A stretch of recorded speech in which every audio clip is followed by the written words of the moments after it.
তোমার মাংস খেতে ইচ্ছে করছে কিন্তু বাড়িতে মাংস নেই বা মাংস করা হয়নি, তখন কি খাবে বলো তো? সয়াবিন তো সবার বাড়িতেই থাকে।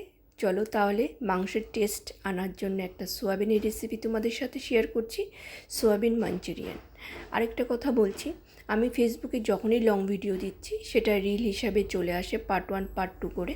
তো কিছুতে এটা আমি সলভ করতে পারছি না। তোমাদের সাথে কি এরকম হচ্ছে? বা যদি তোমরা জানো কিভাবে সলভ করা যায় আমাকে অবশ্যই জানাবে।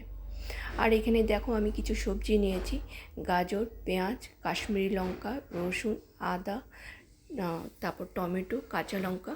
এগুলোকে আমি ভালোভাবে কেটে ধুয়ে তারপর সবজিগুলোকে ভালোভাবে আমি জলে দিয়ে ভালোভাবে ধুয়ে তুলে নিব। তারপর সবজিগুলোকে সব কেটে নিব।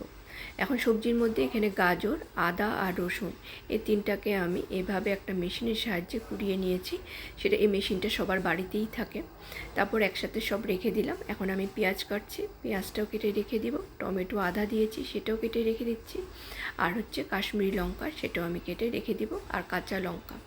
তো সব কিছু একসাথে ভালোভাবে করে আমি রেখে দিচ্ছি। আর সয়াবিন যেটা ছিল সেটা আমার ভেজানো হয়ে গেছে, ওটা আমি জল থেকে তুলে তারপর হচ্ছে ভালোভাবে একদম জল ফেলে সয়াবিনগুলোকে আমি একটা মিক্সার জারে পেস্ট করে নিব। সেখানে লঙ্কা আর হচ্ছে একটু লবণ দিয়ে আমি পেস্ট একটা রেডি করে নিয়েছি।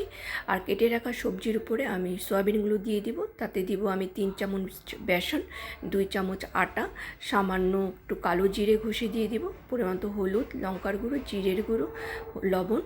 তারপর এগুলো দিয়ে ভালোভাবে মেখে নিব। এখানে আমি জল দিইনি, সবজি আর সয়াবিনে যা জল ছিল সেটা দিয়ে আমি মেখে নিচ্ছি। তারপর দিব সামান্য পরিমাণে কর্নফ্লাওয়ার দিয়ে ভালোভাবে মেখে সেটাকে আমি রেস্টে রেখে দিব আধ ঘন্টার জন্য। অল্প সাদা তেল নিব। সাদা তেলটা হাতে ভালোভাবে মেখে সয়াবিন যেটা আমি রেডি করেছিলাম সেটাকে আমি 2 হাতের সাহায্যে এরকম গোল গোল শেপ করে আমি বানিয়ে নেব। সব সয়াবিনগুলো আমি এভাবে শেপ করে বানিয়ে রেখে দিব। তারপর একটা পেস্ট রেডি করব।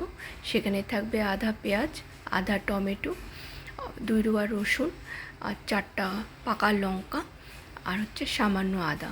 ওগুলো আমি ভালোভাবে একসাথে পেস্ট বানিয়ে তারপর যে সাদা তেলটা আমি রেখেছিলাম সেই সাদা তেলের উপরে পেস্টটা দিয়ে দিব। তারপর পরিমাণ মতো হলুদ, লঙ্কার গুঁড়ো, জিরের গুঁড়ো আর একটু গরম মশলা আর লবণ দিয়ে একটু ভালোভাবে মাখবো। তারপর সামান্য চিনি দিয়ে সেটাকে ভিজিয়ে রেখে দেব কিছুক্ষণের জন্য। ফেসবুকে লং ভিডিও দিলেই আমার ছোটো ছোটো রিল হয়ে চলে আসে, পার্ট 1 পার্ট 2 এরকম করে চলে আসে।